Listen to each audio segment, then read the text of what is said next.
Bismillahirrahmanirrahim. Assalamualaikum warahmatullahi wabarakatuh. Subhana malikil kudus, subhana malikil kudus, subhana zil mulki wal jabarut, subhana zil mulki wal jabarut, subhana zil izzati wal azamati wal kudratihi wal haibatihi was sultan wal a'lai wal gibriyai wal jabarut wal jalali wal jamali wal yamutu wal yafutu abadan. Subuhun kudusun rabbuna wa rabbul malaikati wa ruh. Subhanallah, alhamdulillah, la ilaha illallah, Allahu akbar. La haula wa la quwwata illa billahil aliyyil azim. Allahumma salli ala sayyidina Muhammad. Allahumma salli ala sayyidina wa habibina wa syafi'ina wa maulana Muhammadin wa ala alihi wa sahbihi ajma'in. Rabbi israhli sadri wa yassirli amri wa hlul uqdatam min lisani yafqahu qawli, amma ba'du. Alhamdulillah, segala puji hanya milik Allah semata. Allahul ladzi la ilaha illa huwal alimul ghaibi wasyahadati warrahmanur rahim. Dialah Allah, tidak ada Tuhan selain Dia yang kita sembah. Dialah Allah, tidak ada Tuhan selain Dia tempat kita meminta tolong, memohon pertolongan.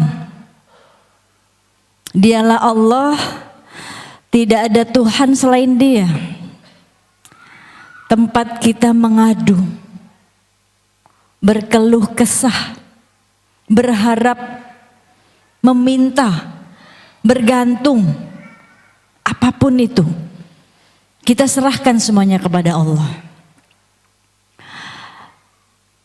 Karena kita semakin meminta kepada Allah, Allah semakin senang.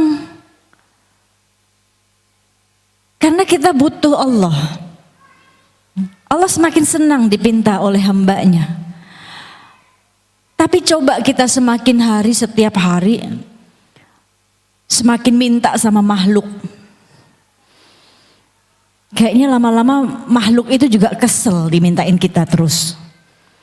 Nah, hari ini minta, besok datang lagi minta lagi, besok minta lagi. Kesel nggak kira-kira makhluk? Kesel. Dengar suara sandal kita jalan aja langsung tutup pintu kayaknya. Wah, si fulana lagi datang, wah dia lagi yang datang gitu kan. Coba kalau Allah, hari ini kita datang ke Allah nangis minta, besok kita datang lagi Allah nggak bilang, ya elah kamu lagi. Enggak, Allah senang dipinta oleh kita, senang dengeran rintihan kita, ya, senang dengar semangatnya, lihat semangatnya kita setiap malam bangun tahajud, berholwat dengan Allah, berdua-duaan dengan Allah, ya, senang Allah, ya, bergantung, berharap. Kita udah minta sama makhluk, terus berharap sama makhluk, semoga hari ini dikasih ya. Terus tiba-tiba nggak dikasih sama makhluk, kita pasti kecewa. Gimana sih, saya kan udah jauh-jauh. Kadang kita kalau udah minta maksa, betul nggak? Betul nggak kira-kira? Kalau udah minta tolong sama makhluk maksa, tapi minta sama Allah maksa aja Allah nggak marah. Enak minta sama Allah Bu daripada sama makhluk. Enak berharap dengan Allah daripada berharap dengan makhluk. Enak kita gantungkan semuanya kepada Allah tuh enak, nikmat, tenang hati. Daripada kita gantungkan semuanya kepada makhluk, ngadu sama makhluk gak amanah, bocor kemana-mana, betul? Tapi ngadu sama Allah nikmat, dikasih solusi oleh Allah, ya. Kan sudah jelas. Jadikan sholat dan sabar menjadi pertolonganmu.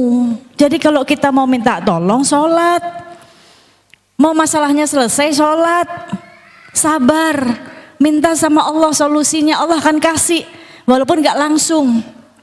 Karena Allah lihat dulu nih, ya, mujahadahnya kita, kesungguh-sungguhannya kita, ikhtiarnya kita ini, ya.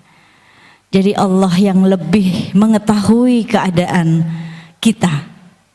Bahkan Allah mengetahui keadaan isi hati kita. Di sini saya nggak tahu keadaan isi hati ibu-ibu semuanya, ya, nggak tahu. Bahkan ibu-ibu juga nggak tahu keadaan isi hati saya. Tapi Allah mengetahui keadaan isi hati kita, ya. Maka jaga hati. Apalagi lagi duduk di majelis, jaga hati, ya. Kalau lagi duduk di majelis jangan pelit, Bu. Pelit dalam arti duduk, ya, terus tasnya ditaruh di sebelahnya atau di depannya supaya ada ruang. Kalau kita berdesak-desakan di majelis, Bu, nanti kita lapang di surganya, ya. Jadi yang saat ini tasnya masih ditaruh di sebelah, di pangku.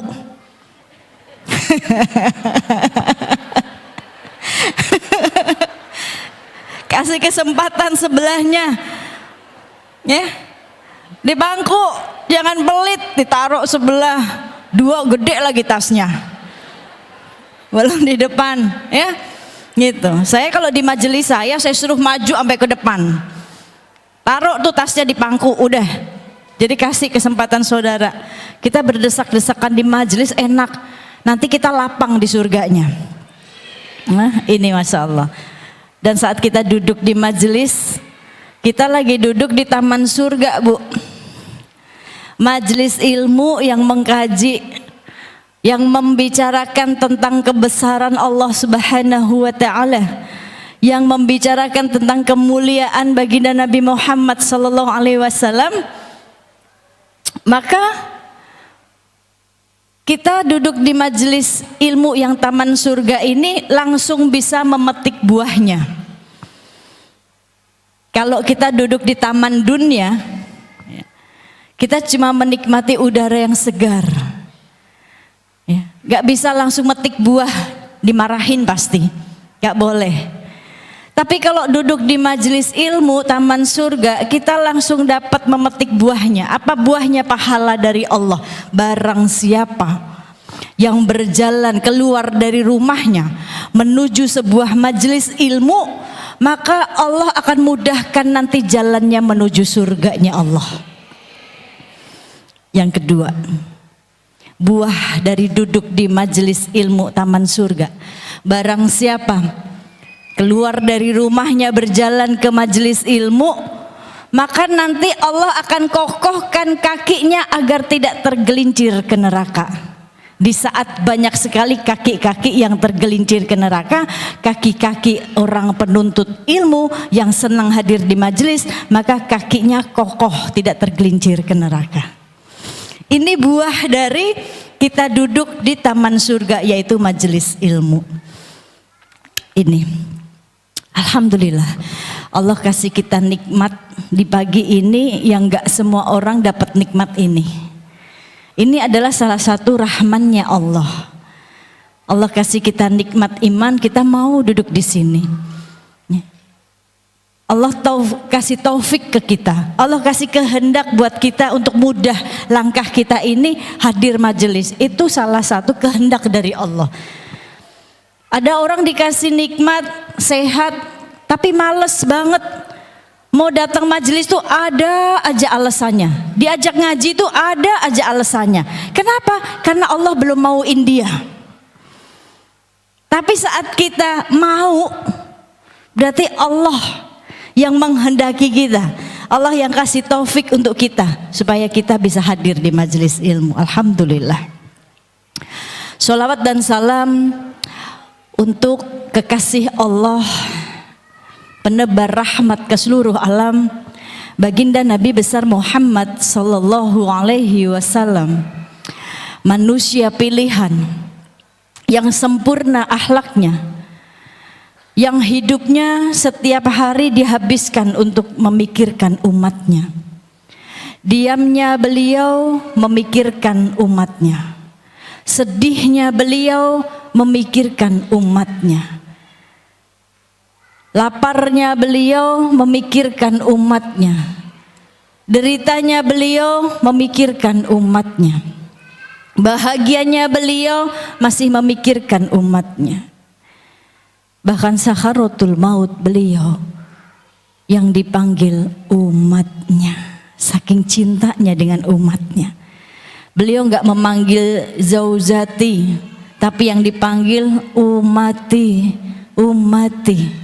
Beliau enggak panggil istrinya Bu, karena istri dan anak-anaknya sudah menjadi bagian umatnya. Maka yang dipanggil umati, umati, umati. Beliau yang menghabiskan waktunya untuk umatnya. Beliau yang menghabiskan hartanya untuk umatnya, tenaganya untuk umatnya, fikirnya untuk umatnya. Ini beliau yang berjuang mati-matian untuk kita umatnya. Kalau bukan karena beliau, kita tidak mengenal siapa Tuhan kita. Kalau bukan karena beliau, kita nggak kenal siapa Tuhan kita. Kita nggak akan kenal Allah. Maka kita bersyukur dilahirkan menjadi umat Muhammad. Nabi Musa alaihi salam meminta kepada Allah supaya dijadikan umat Muhammad, tapi nggak bisa. Tetapi kita lahir sudah menjadi umat baginda Nabi Muhammad tanpa minta sama Allah. Kita menjadi umat yang kelak dirindukan oleh beliau. Kita menjadi umat yang kelak beliau berjuang di yaumil mahsyar minta Allah ampuni dosa kita. Saat di yaumil mahsyar semuanya nafsi-nafsi, sendiri-sendiri, semua dibangkitkan, dikumpulkan jadi satu di yaumil mahsyar dalam keadaan telanjang, satu pun gak ada bajunya. Semua baik laki-laki baik perempuan, mau istri, suami, anak, orang tua, semuanya dalam keadaan telanjang di yaumil mahsyar. Semua nafsi-nafsi, sendiri-sendiri. Seorang suami saat itu tidak mencari istrinya, seorang istri saat itu tidak mencari suaminya, orang tua saat itu tidak mencari anaknya, anak nggak mencari orang tuanya. Semua sendiri-sendiri. Bahkan Nabi Isa tidak mendoakan ibunya Maryam saat itu. Semua sendiri. Tetapi Rasulullah Shallallahu Alaihi Wasallam, dia tidak seperti itu.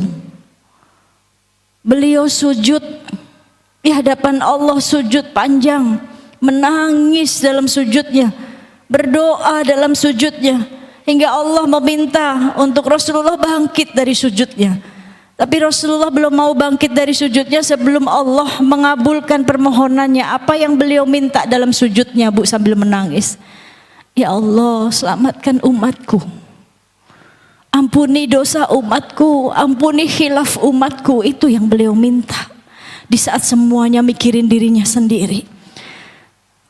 Bahkan gak cukup di sini, di singgasananya Allah, di istananya Allah, di saat semua nabi sudah menduduki kursinya masing-masing, semua kursi di istananya Allah sudah diduduki oleh para nabi, ada satu kursi yang kosong, kursi baginda Nabi Sallallahu Alaihi Wasallam. Beliau belum mau duduk di kursinya sebelum umatnya nih selamat. Beliau kemana, Bu? Beliau ada di mizan. Apa itu mizan? Timbangan amal. Mizan, tempat timbangan amal kita. Kita ditimbang saat itu, banyakan amalnya atau banyakan dosanya. Kita ditimbang saat itu. Kalau ternyata kita banyak amal buruknya, banyak dosanya, Rasulullah negosiasi sama Allah, ini umatku, kaumku, selamatkan ya Allah.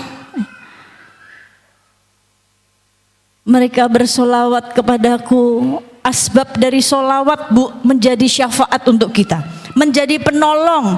Karena saat kita bersolawat memanggil nama Rasulullah, Rasulullah langsung jawab salam dengan ruhnya hadir.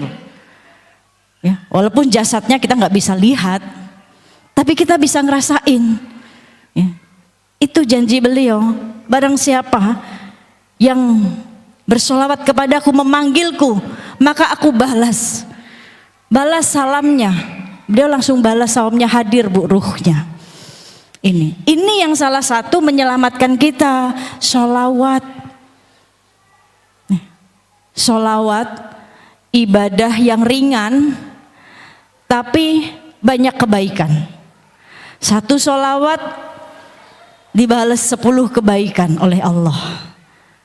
Bahkan sholawat ibadah yang langsung dicontohkan oleh Allah. Kalau sholat Allah nggak contohkan. Allah hanya memberikan perintah itu kepada baginda Nabi Muhammad SAW. Perintah sholat, dan baginda Nabi membagikan untuk umatnya, menyuruh umatnya untuk mengerjakan sholat, memberikan hadiah kepada umatnya dalam perjalanan Isra wal Mi'rajnya. Perintah sholat, pulangnya dapat hadiah sholat. Kenapa hadiah? Karena sholat menjadi penolong kita, menjadi penyelamat kita di alam kubur. Nah, kalau kita dikasih oleh-oleh, harusnya kita bahagia dong. Saudara kita pergi terus pulang dapat oleh-oleh, kita senang. Begitu juga dengan perjalanan Rasulullah Isra wal Mi'raj, dari Masjidil Haram ke Masjidil Aqsa, naik ke Sidratul Muntaha, menemui Allah, dan Allah memberikan tugas, memberikan oleh-oleh kepada baginda Nabi Muhammad, yaitu perintah sholat 5 waktu yang harusnya 50 waktu. Kata Nabi Musa, minta keringanan sama Allah, umatmu gak akan sanggup 50 waktu. Bener, Bu, 5 waktu aja belang bentong, gimana 50 waktu sehari? Ya, minta keringanan sama Allah, umatmu gak akan sanggup sholat 50 waktu, kata Nabi Musa. Maka baginda Nabi Muhammad meminta keringanan oleh Allah sampai akhirnya dapat sholat 5 waktu. Nabi Musa bilang lagi, minta lagi keringanan, umatmu gak akan sanggup sholat 5 waktu. Bener, kadang gak ada yang mau sholat. Udah dikasih keringanan 5 waktu, ada aja yang sholat. Betul.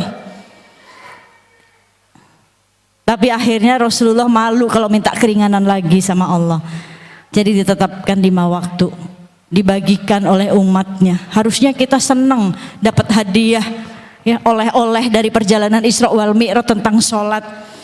Karena ternyata sholat yang menyelamatkan kita nanti. Berarti kan ini hadiah, oleh-oleh.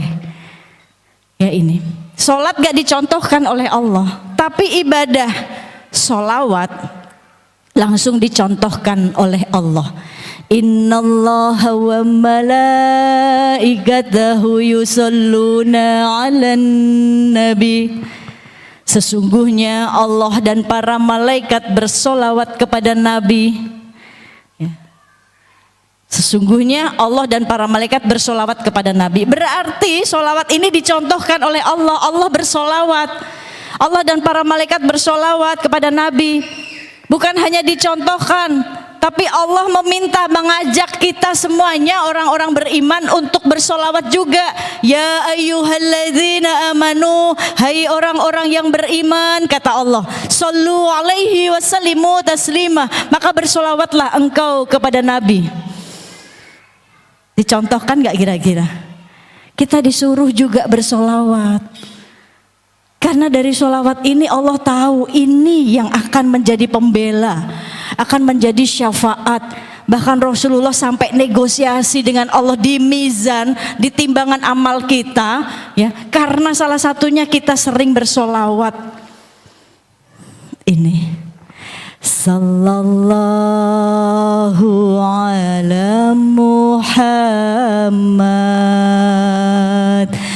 sallallahu alaihi wasallam,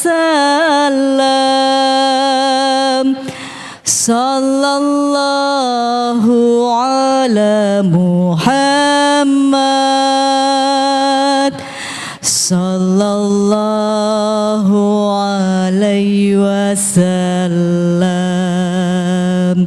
Ya Nabi salam alaika, Allahumma sholli wa barik alaihi. Ya Rasul, Allahumma sholli wa barik alaihi.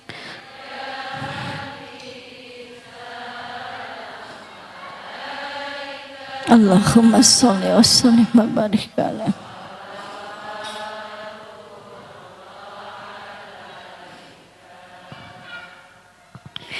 Ya Rasul salam alaika, ya Rasul salam alaika, ya Habib salam alaika, salawatullah alaika, Allahumma sholli wa sallim wa barik alaihi. Semoga Allah kehendaki kita, Allah berikan syafaat ini asbab kita bersolawat kepada Nabi. Kelak akan ada segelompok orang-orang yang mendapatkan akses terdekat, akses tercepat bertemu dengan Rasulullah Shallallahu Alaihi Wasallam.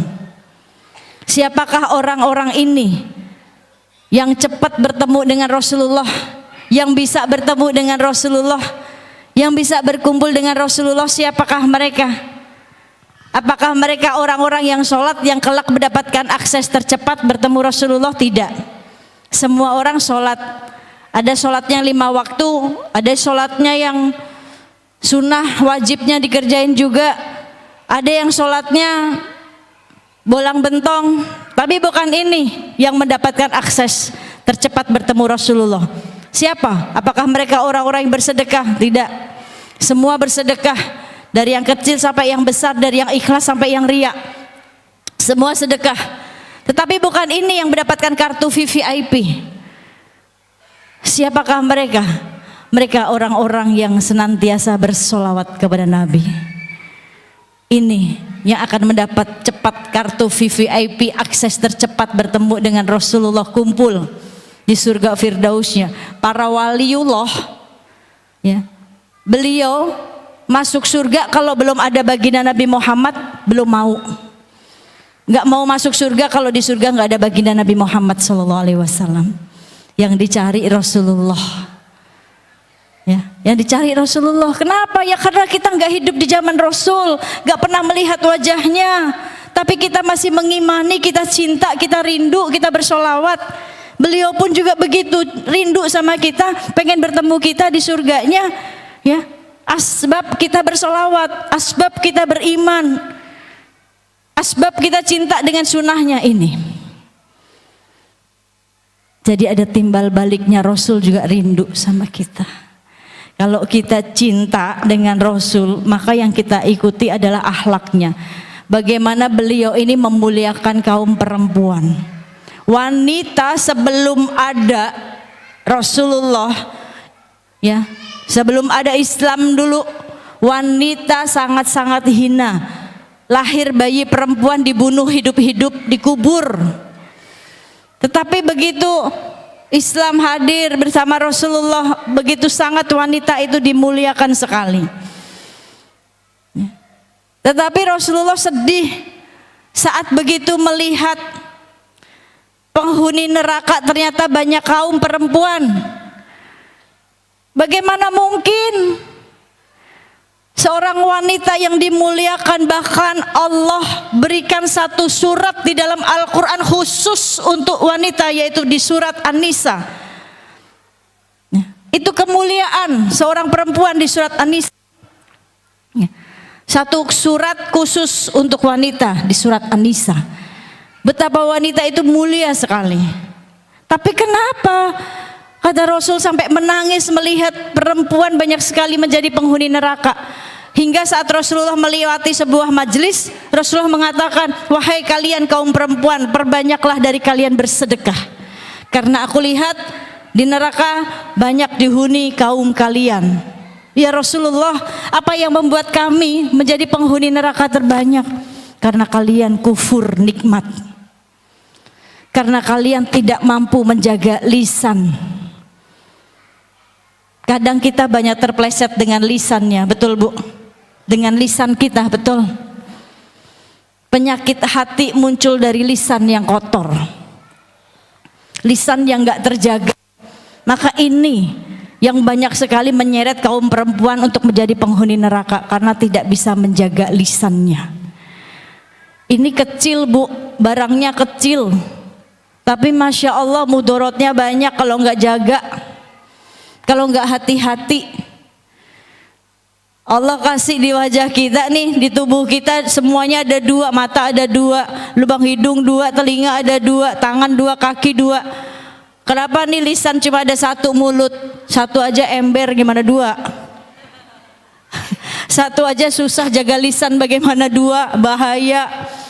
Ya, Masya Allah, orang-orang ya yang tidak mampu menjaga lisannya, kelak dia akan menyesal. Kenapa? Karena saat dia berucap yang tidak baik atau menyakiti hati saudaranya dengan lisannya, maka membuat dia diseret ke dalam api neraka selama 70 tahun lamanya. Jika yang dibicarakan ini tidak ridho, 70 tahun lamanya Bu. Bahkan ada sahabiah bertanya kepada Rasulullah, ya Rasulullah, saya punya tetangga ahli ibadah, sholatnya rajin, sedekahnya luar biasa, puasanya apalagi, tapi setiap hari dia menyakiti tetangganya dengan lisannya. Ya Rasulullah, bagaimana ya Rasulullah? Apa kata Rasulullah? Sebaik-baik tempat untuk dia adalah di neraka.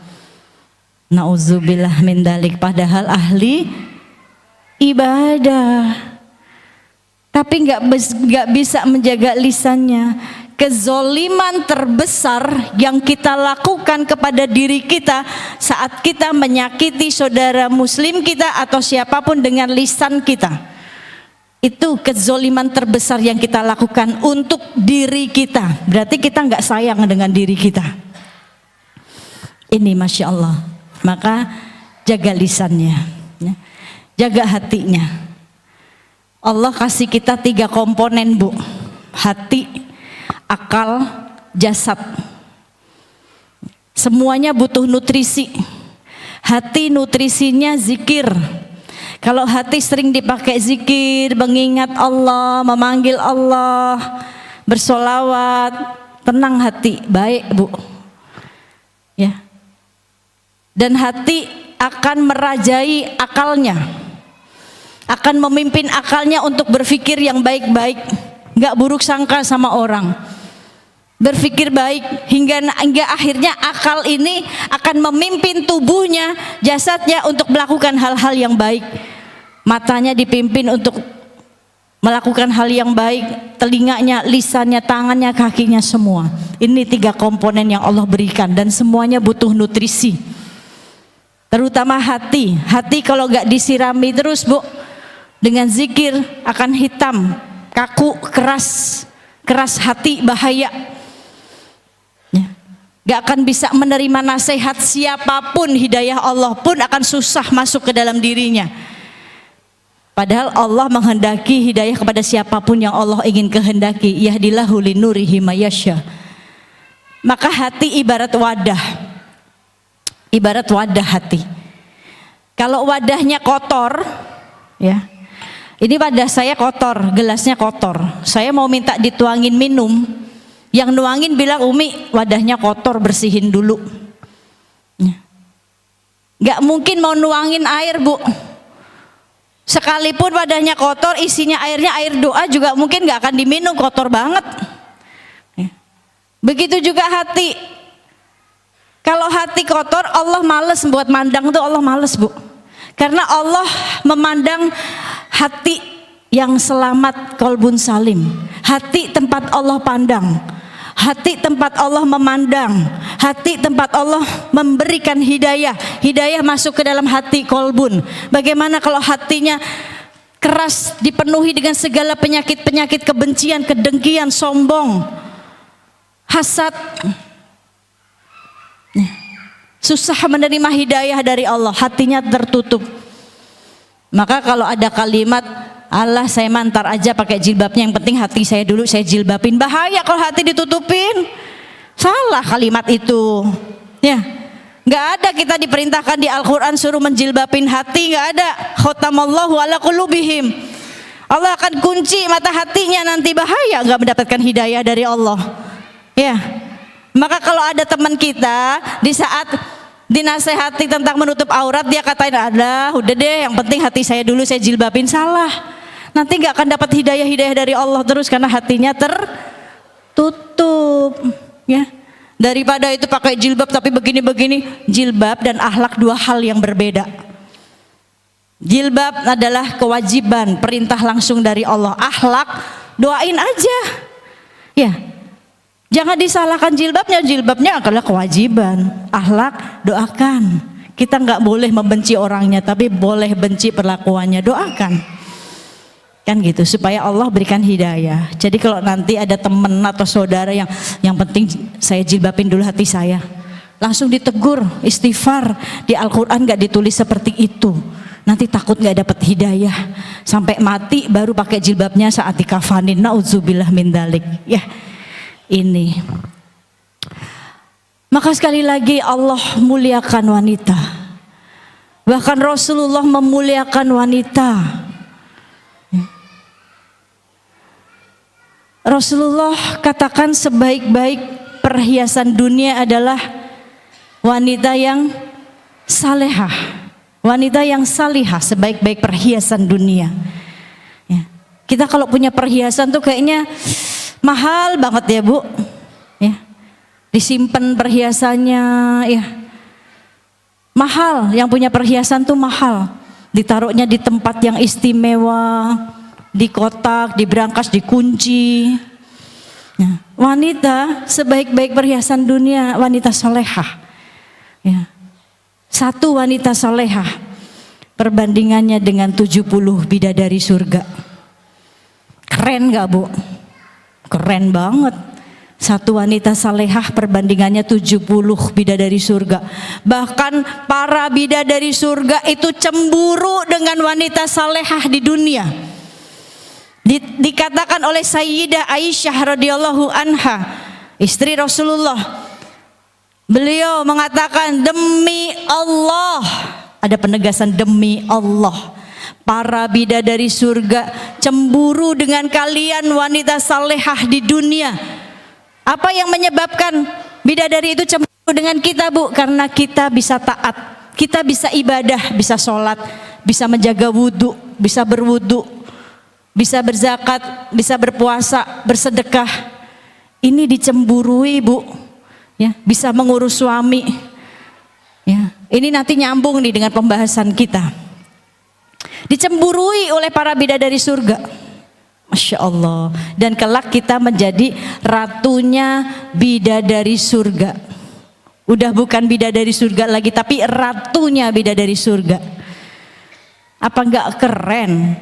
Tapi yang dicemburui yang salehah, yang taat kepada Allah, yang selalu mengerjakan sholat, yang selalu menjaga tubuhnya dari bermaksiat kepada Allah. Apakah kita nggak malu? Kita dimodalin Allah dunia, tapi dunia kita pakai bermaksiat.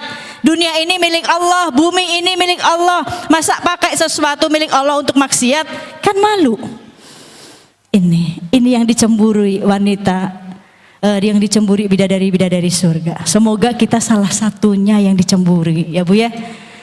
Amin ya robbal alamin. Ibu-ibu yang dimuliakan oleh Allah, alhamdulillah. Tema kita hari ini apa sih Bu? Saya suka lupa, maklum Bu, satu hari 4 tempat. Nah, dalam membangun keluarga sakinah mawaddah warahmah. Bu, buka Qur'annya. Saya lagi nggak bawa Qur'an. Kalau nggak bawa Qur'an, buka handphonenya. Di handphone nggak mungkin dong, nggak ada aplikasi Qur'an. Biar tangannya juga beribadah. Ya, tangannya beribadah, buka Qur'annya. Ya. Kalimat sakinah, mawaddah, warahmah itu sering kita ucapkan dalam doa saat mendoakan pasangan yang baru. Betul nggak? Samawa ya gitu. Disingkat sakinah, mawaddah, warahmah. Atau sakinah selamanya ya, sampai jannahnya Allah gitu. Lalu apa sih sakinah, mawaddah, warahmah itu, Bu? Itu adalah penggalan dari doa di surat Ar-Rum ayat 31. Sok coba dibuka. Ayat saya Al-Quran saya ketinggalan di mobil, ente lupa bawa tadi. Apa Bu bunyinya, Bu?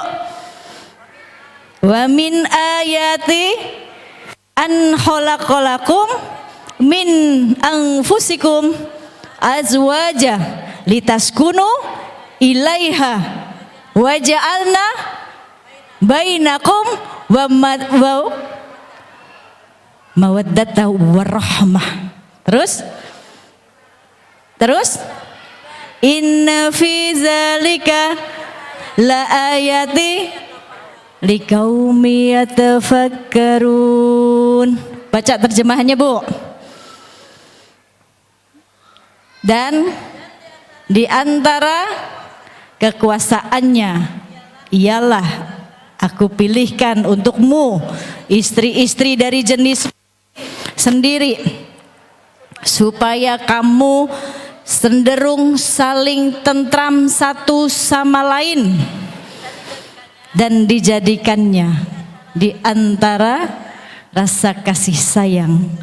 Sesungguhnya kepada yang demikian benar-benar terdapat tanda-tanda kebesaran dari Allah untuk mereka yang berfikir.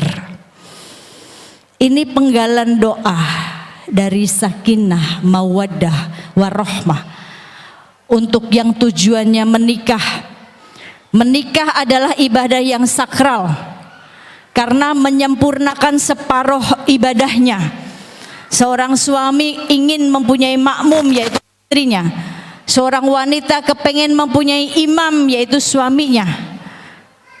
Kalimat sakinah, mawaddah, warahmah ya akan tercipta, akan terbentuk jika sepasang suami istri mempunyai tujuan yang sama, bukan hanya di dunia tapi di akhirat, di surganya Allah. Apa itu sakinah? Sakinah artinya damai, tenang. Rumah tangganya tenang, damai ya. Lalu apa itu mawaddah? Cinta. Satu sama lain saling mempunyai cinta. Cintanya ini bukan hanya untuk pasangan, tapi cinta ke Allah dulu.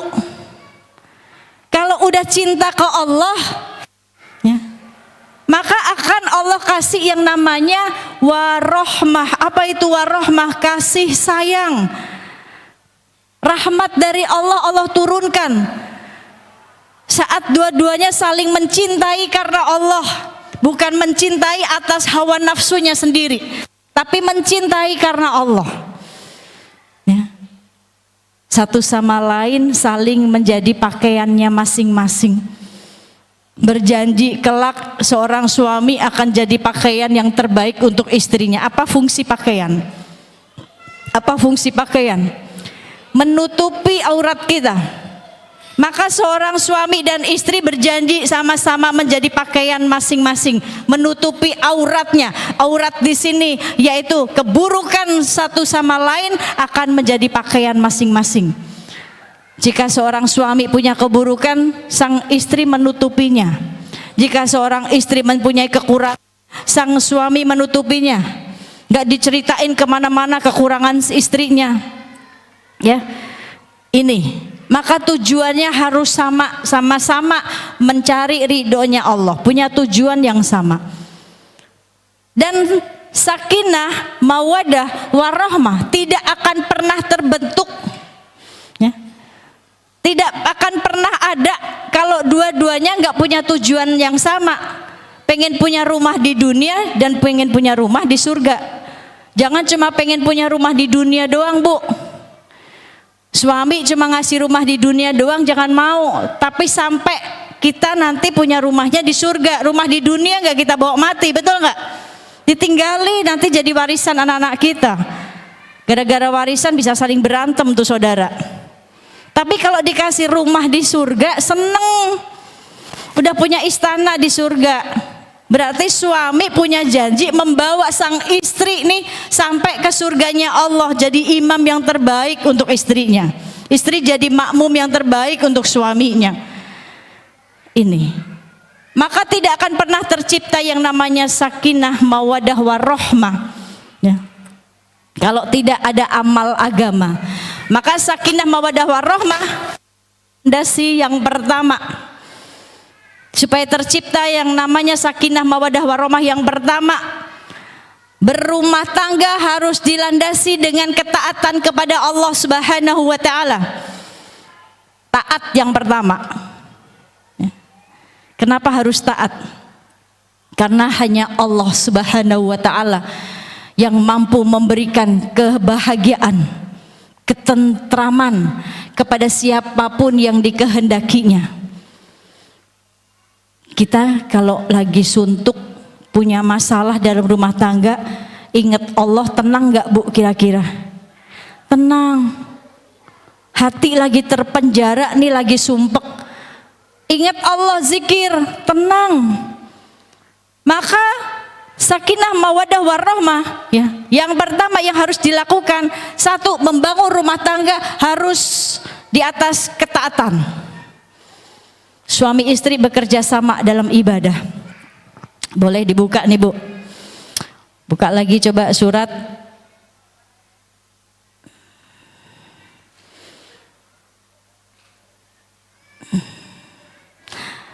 At-Tahrim ayat 11, Ibu-ibu buka coba.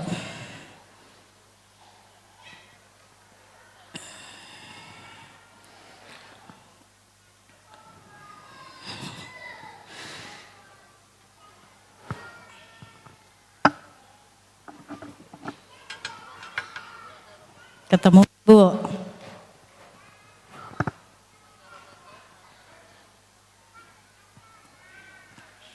Ketemu Bu? Ayat 11-nya ketemu? Coba dibaca. Kalau sama saya ngaji harus buka Quran Bu, biar terbiasa kita cinta sama Quran.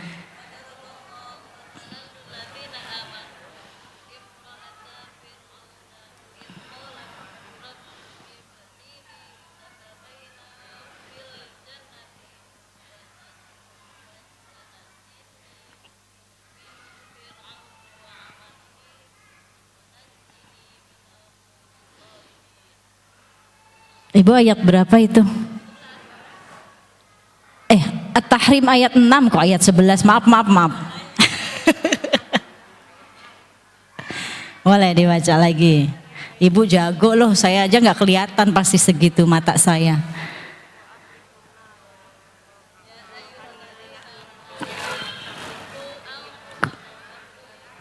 Ku anfusakum wa ahlikum naro wa kutuhan nasu wal hijarah alaiha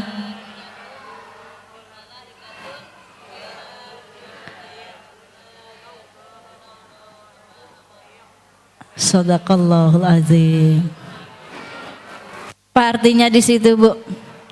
Hai orang-orang yang beriman, peliharalah dirimu dan keluargamu dari siksa api neraka yang bahan bakarnya manusia dan batu bahan bakarnya.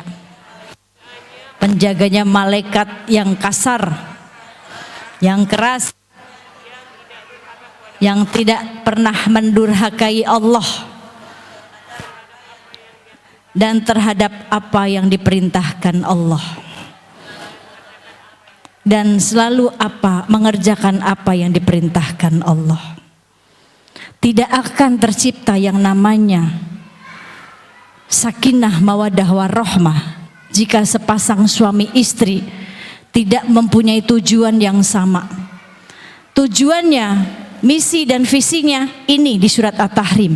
Ya ayyuhalladzina amanu qu anfusakum wa ahlikum naron. Hai orang-orang yang beriman, jagalah dirimu dan keluargamu dari siksa api neraka. Seorang suami pun menasihati dirinya sendiri. Baca ayat ini, jagalah dirimu, oh diri saya sebagai seorang suami. Saya sudah punya istri nih.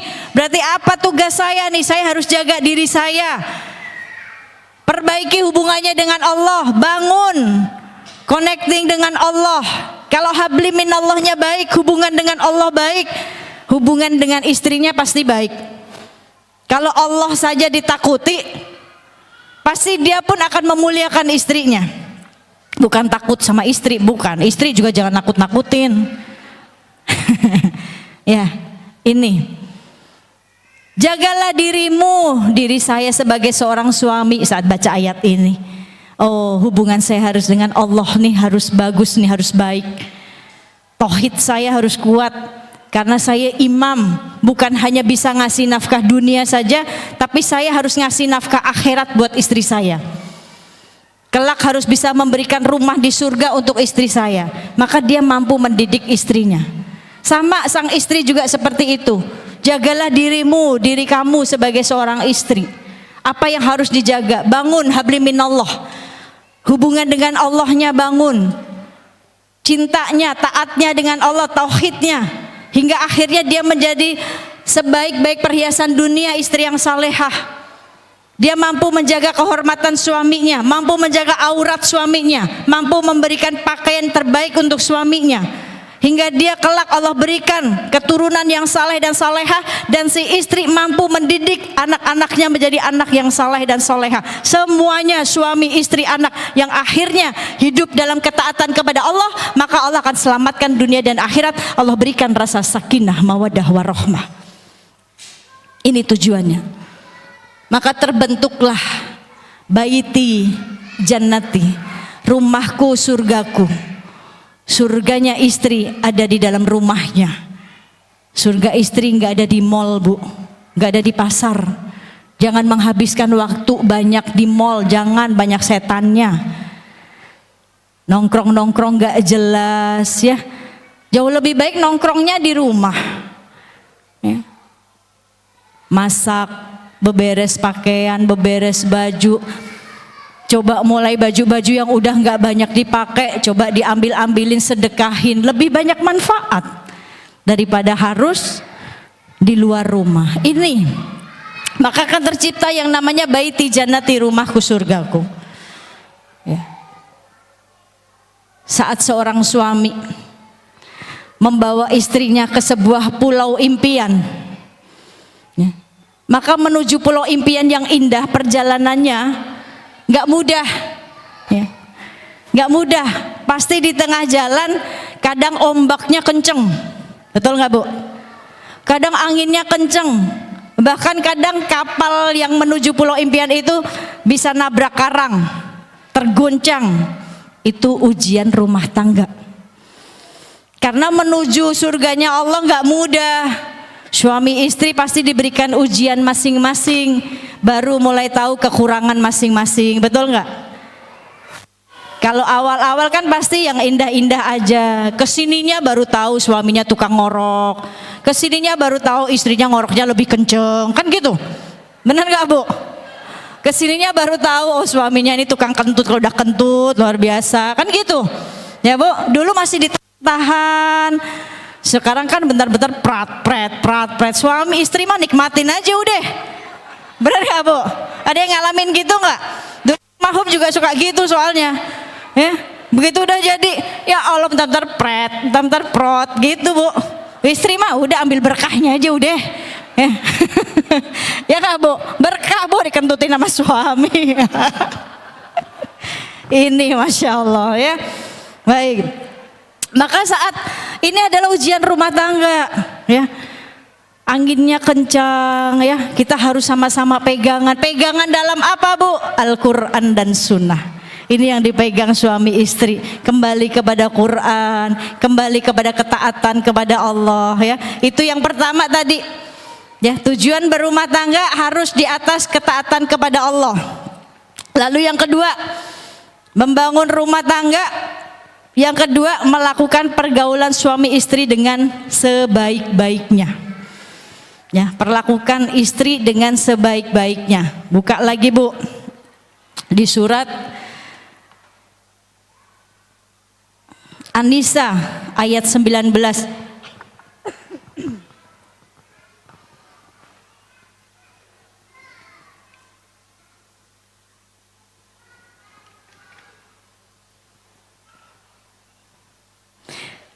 Dan pergaulilah mereka dengan cara yang baik.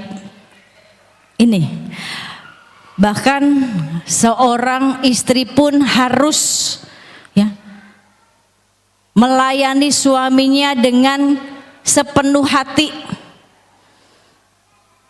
Istri yang salehah insya Allah ahli ibadah.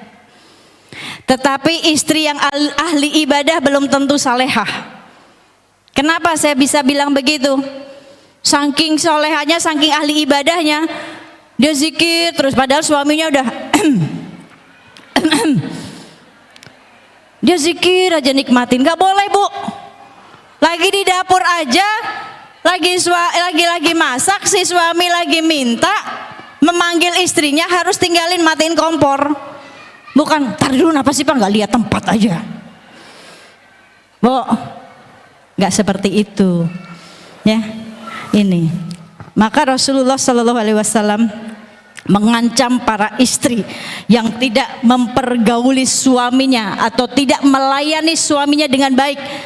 Saat suami ingin ya dilayani, dia nggak mau Bu, para malaikat melaknatnya hingga terbit matahari.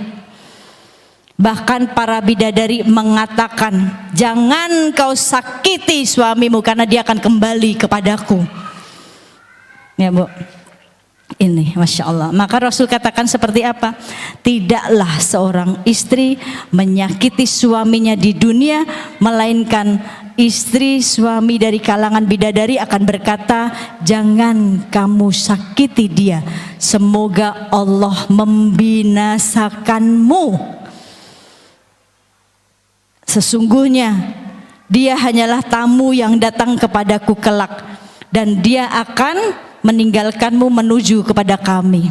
Suami-suami nanti dilayanin para bidadari Bu. Nah kalau kita di dunia nggak mau ngelayani suami dengan baik ya, maka para bidadari mengatakan seperti itu, langsung melaknat Bu para malaikat. Kalau para istri nih ya, tiba-tiba suami mau terus istrinya ogah-ogahan, selelah apapun dia harus melayani suami dengan baik.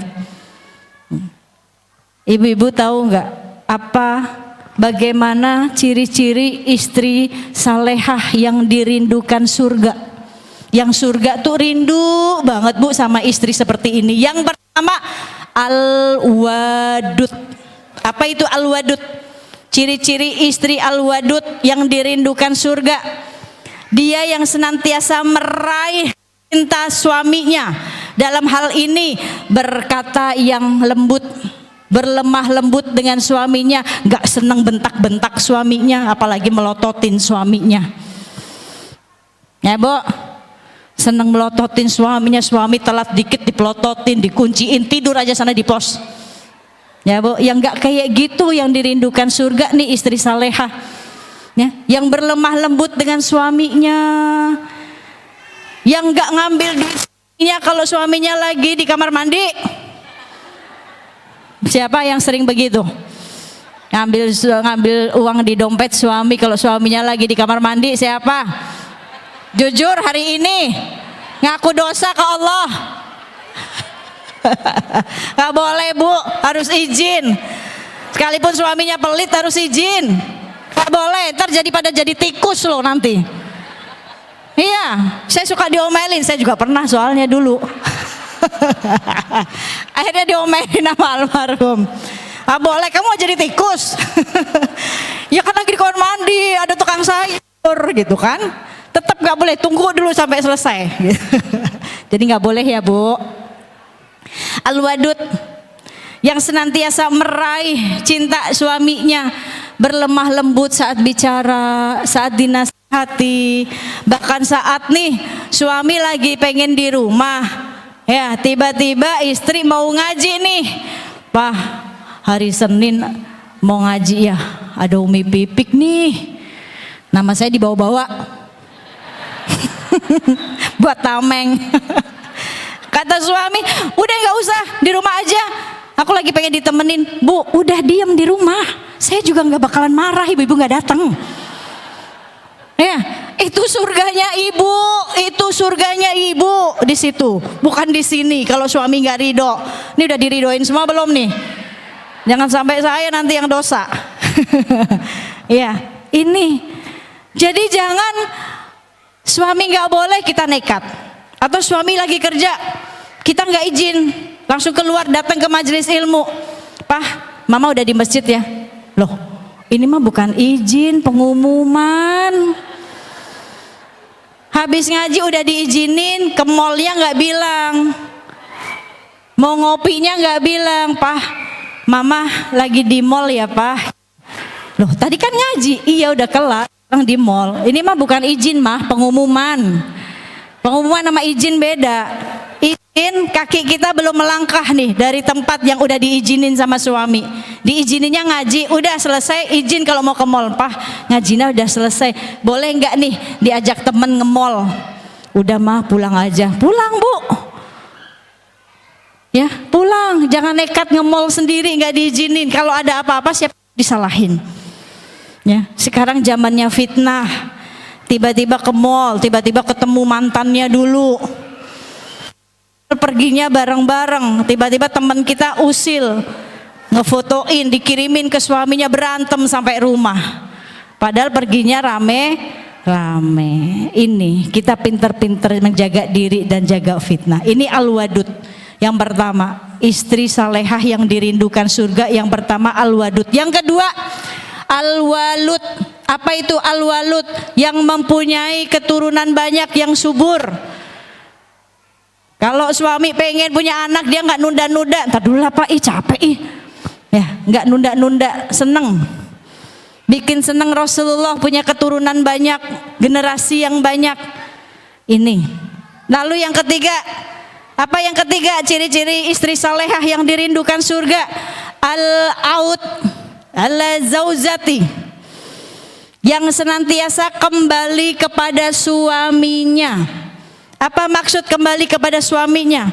Saat berumah tangga biasa kan pasti ada ujian ya Bu ya. Enak juga ternyata nyender. Lagi ribut nih suami istri. Si istri nggak langsung bawa koper pergi kabur Bu, nggak. Itu bukan istri yang dirindukan surga, bukan. Walaupun pulangnya ke rumah orang tua, akhirnya jadi beban orang tua, bukan kayak gitu. Al-Aud ala zaujati adalah istri yang senantiasa kembali kepada suaminya. Di saat ribut suaminya marah, maka dia buru-buru datengin suaminya. Dia pegang tangan suaminya, dia taruh tangan suaminya di atas kepalanya, dan dia katakan, ya suamiku, aku belum bisa tidur dengan tenang sebelum engkau ridho kepadaku. Nih istri yang dirindukan surga, Al-Aud ala zaujati, yang senantiasa kembali kepada suaminya. Bu, jangan bawa koper ya. Jangan kabur, jangan ngumpet, udah kembali kepada suaminya. Luluh Bu hati suami digituin ya. Jangan bentar-bentar kabur main petak umpet ya. Gak cukup dulu dari kecil udah main petak umpet ya. Ini tiga nih ciri-cirinya. Bahkan Rasulullah Shallallahu Alaihi Wasallam katakan Bu ya, seandainya aku diperbolehkan untuk menyuruh manusia ini sujud di hadapan manusia, maka aku akan perintahkan para istri sujud di hadapan suaminya, kata Rasulullah. Karena suami punya hak untuk ditaati. Ini. Tapi tidak ada ketaatan dalam kemaksiatan. Kalau suami ngajak maksiat ya nggak perlu ditaati. Contoh misalkan suami nggak seneng kita pakai jilbab, kalau jalan sama dia nggak usah pakai jilbab, nggak usah ditaati. Karena taat kita atas perintah Allah sesuai dengan syariat Islam. Ya, ini masya Allah. Itu yang ketiga. Semoga salah satu di antara itu semua atau tiga-tiganya ada dalam diri kita, insya Allah. Lalu yang ketiga, untuk membangun rumah tangga yang sakinah mawadah warahmah, suami istri melakukan tugasnya masing-masing. Ya. Istri tahu tugasnya sebagai ratu rumah tangga, bukan pemimpin rumah tangga, Bu. Sekalipun si istri ini di luar jabatannya lebih tinggi dari suaminya, si istri presiden, suami wakil presiden, di rumah jabatan itu nggak dipakai, gantian si istri jadi wakil presiden, si suami jadi presiden, kan gitu ya Bu ya. Ini kalau masih dipakai keterlaluan ya, karena saat di rumah si istri tetap jadi ratunya rumah tangga, bukan pemimpin rumah tangga. Ya, jangan bikin suamimu jadi hina ya di mata keluarganya. Jangan mentang-mentang kita semuanya mempunyai, bisa mencari nafkah sendiri, jangan. Itu sudah menjadi tugas suami. Membantu boleh, tapi tetap seorang istri tetap berada di kodratnya sebagai ratu rumah tangga ya, yang mengatur semua rumah tangga, bukan mengatur suami, tapi mengatur semua rumah tangga, kebersihan rumah tangga, kebersihan rumah, ya, memasak segala sesuatunya. Apalagi barang-barang milik suami harus diperhatikan. Jangan semuanya pembantu. Sampai CD-nya suami pembantu juga yang ngambilin, itu keterlaluan. Ya Bu, sampai CD underwear-nya, pakaian-pakaian dalamnya pembantu yang ngerjain. Itu keterlaluan ya. Kalau dulu beliau paling marah kalau urusan bajunya udah dicuci sama pembantu. Harus pisahin, kalau baju anak-anak boleh, baju kamu boleh, tapi baju saya jangan. Nanti cium-ciumin lo sama pembantu. Ya, ini harus diperhatikan hal-hal yang begini. Lalu sama-sama yang keempat, apalagi yang keempat? Yang keempat, saling menyemangati dalam ibadah. Sang suami di per 3 malam bangunin istri, persikin pakai air, bangunin untuk sholat tahajud. Kalau dipersikin air nggak bisa juga, siram. Jangan banyak-banyak Bu, jangan seember. Bangunin dengan kelemah lembutan. Wahai Humairoh, apa Bu Humairoh? Habis ya waktunya. Bentar lagi habis. Wahai pipi yang kemerah-merahan, kata suaminya, bangun sayang yuk, kita ibadah. Nikmat Bu. Atau sang istri yang bangunin, percikin air dikit-dikit, atau digelitikin, atau apalah pinter-pinternya ibu, atau disolawatin, ya kan. Jangan dibekep Bu, nggak mau bangun dibekep. Beribadah, berholwat, dua-duaan minta sama Allah supaya semakin Allah kasih rasa sakinah mawadah warahmah. Itu nikmat. Maka ini semua yang membentuk menjadi baiti jannati. Insya Allah. Saya udah dibisikin waktunya habis. Baik, ini saja yang bisa saya sampaikan, kurang lebihnya saya mohon maaf. Yang fakir ilmu ini, yang bukan ustazah, yang banyak dosa ini, semua kebaikan, kesempurnaan datang dari Allah. Sebaik-baik kalian semuanya, seburuk-buruk diri saya, masih jauh lebih buruk diri saya. Sebaik-baik diri saya, masih lebih baik kalian semua yang mendengarkan saya, insyaallah. Subhanakallahumma wa bihamdika asyhadu alla ilaha illa anta astaghfiruka wa atubu ilaik. Assalamualaikum warahmatullahi wabarakatuh.